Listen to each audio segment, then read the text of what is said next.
Salve, salve família Arena, salve, salve areneiros e areneiras. Pois é, como é bom voltar a vencer no Campeonato Brasileiro.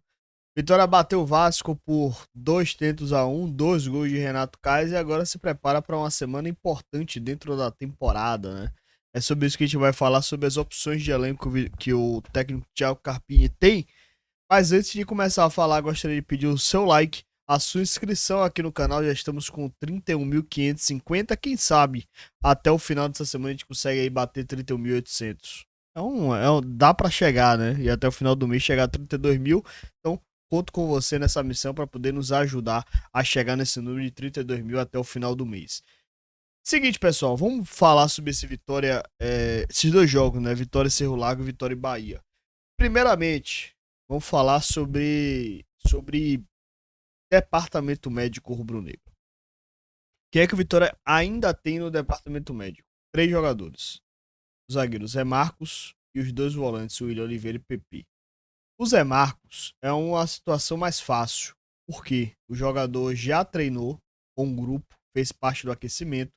Para quem não sabe, a transição do Vitória era feita, o jogador finaliza praticamente toda a sua fisioterapia, todo o seu tratamento, faz exames, vai para campo fazer um trabalho de transição, corrida de campo e tal. Quando ele já está com tudo cicatrizado, ele começa a fazer uma atividade mais forte. E o primeiro passo para ele ir para o campo realmente ser entregue ao departamento de futebol, à comissão técnica, é participar do Bobinho. Então, o primeiro passo com relação a Zé Marcos é ele participar do Bobinho. Então, o Zé Marcos vai participar do Bobinho, já participou do Bobinho, na verdade, de sexta-feira. Essa semana a tendência é que ele continue nessa transição, acelere mais o Pix, faça parte das atividades do grupo e viaje para o Uruguai, já para pegar ritmo contra o Cerro Largo e jogar contra o Bahia. Então, o Zé Marcos deve ser reforço para Vitória nesta semana. Já o William Oliveira e PP é muito difícil que joguem o jogo do Cerro Largo e é muito difícil também que jogue o Bavi. Por quê? Os dois jogadores ainda estão na fisioterapia, ainda estão entregues ao departamento médico, ainda não iniciaram a transição. Então, são 2 jogadores praticamente carta fora do baralho. O Zé Marcos volta. O Carlos Eduardo, inclusive, já foi relacionado, já está pronto fisicamente para poder jogar. E o Kaiser, a situação de Renato Kaiser. Renato Kaiser é o seguinte, ele não ia jogar essa partida. Ele ia entrar no final do jogo, ali faltando 15 minutos, 20 minutos no máximo. Acabou jogando 45, mais acréscimo, ficou em torno de 50, 50 e poucos minutos. Decidiu o jogo. Só que fisicamente o Renato Kaiser ainda não suporta jogar 90 minutos. Então, sem condição física para isso. Então, o Renato Kaiser provavelmente nem deve viajar para o Uruguai para seguir a seu final de transição, para não ter lesão, para não ter uma nova lesão, se recuperar fisicamente. Então, o Renato Kaiser ter condição para o Bavi chegar inteiro de pelo menos jogar 60 minutos. A expectativa é essa, que ele vá gradualmente ganhando ritmo de jogo e chegue numa situação que ele suporte jogar os 90 minutos. Não significa que vai jogar, mas suporte jogar os 90 minutos. Então, o Renato Kaiser praticamente fora do jogo do Cerro Largo. Obviamente que vai ter trabalho hoje mais cedo, hoje mais tarde, na verdade, no Barradão. E aí, nesse trabalho, vai ser definido o que é que vai ser feito com ele. Mas é bem provável que ele nem viaje para o Uruguai e fique para realmente pronto para o Bavi. Então, a situação de Renato Kaiser é essa. Já falei Renato Kaiser, Carlos Eduardo, Zé Marcos, William Oliveira e Pepe. Então, são esses 5 que estavam lesionados. O Mateuzinho, fora do Bavi por conta da expulsão do Bavi, deve ir para o jogo do Cerro Lago, obviamente, para poder jogar. Vai ser um jogador que deve ser chamado a atenção pela diretoria, pouco provável que seja multado, pelo menos não tem sido praxe do Vitória multar, mas sim ter uma conversa uma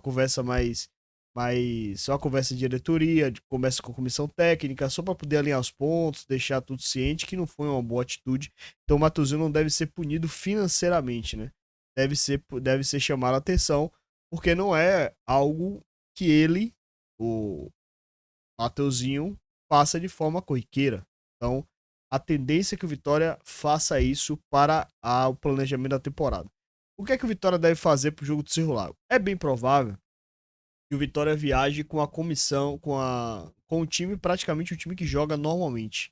Ou seja, viaje lá com os 23, 24 jogadores para o Uruguai siga a sua preparação lá no Uruguai, já que toda a comissão técnica vai estar lá, chega aqui em Salvador e aí somente fecha a preparação para pegar o Bavi, já que o jogo é no domingo.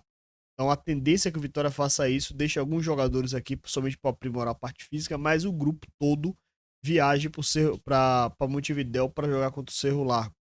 Então a tendência é que isso aconteça. E aí lá o Carpini já começa a trabalhar as estratégias do Vitória já visando o Bavi. Mas o time que deve entrar em campo deve ser um time misto, já que qual era o planejamento do Vitória, o que, é que o Vitória imaginava? O Cerro Largo de repente vencesse o jogo dele, diante da Universidade Católica, fizesse a pontuação, e aí depois que fizesse a pontuação, o Vitória praticamente fosse eliminado. Pelo menos sem vencer os 2 jogos em casa, o planejamento da diretoria era esse. Só que o Cerro Largo perdeu, o grupo se abriu para pelo menos o Vitória chegar no playoff. Então, se o Vitória bate o Cerro Largo na quarta-feira, Vitória chega a 6 pontos. O Universidade Católica enfrenta o Defesa e Justiça. Se o Católica vencer ou empatar, o Vitória entra na última partida, na última rodada do grupo, com 6 pontos, na segunda colocação, jogando, inclusive, talvez até por um empate, para poder garantir classificação, ou até mesmo perdendo a Universidade Católica, a depender do resultado de Cerro Largo e Defesa e Justiça. Então, o campeonato se abriu para o Vitória. Então, o Vitória acredita que, de repente, pode dar uma reviravolta e vai apostar colocando um time misto diante do Cerro Largo, poupando algumas peças, mas na maioria vai ser um time bem misto, bem mesclado para enfrentar o Cerro Largo. Eu, sinceramente, acho que se tem essa possibilidade, se enxerga essa possibilidade, se acha que tem condições de sustentar, então que mande a campo aquilo que tem de melhor. Então, as informações sobre Vitória e Cerro Largo é isso, a gente vai atualizar durante os dias, o Arena Rubro-Negra vai viajar para Montevidéu, eu estarei lá em Montevidéu para poder transmitir essa partida, então já conto com você, a gente vai começar a transmissão cedo, fazer com a maior qualidade possível, primeira transmissão internacional do Arena Rubro-Negra, então conto com você lá para estar colado para fazer esse jogo aí, Vitória e Cerro Largo. Fechou? Tamo junto? Então, já deixa seu like aí, já se inscreve no canal, ativa as notificações, compartilha esse vídeo, hype esse vídeo, dá aquela fortalecida.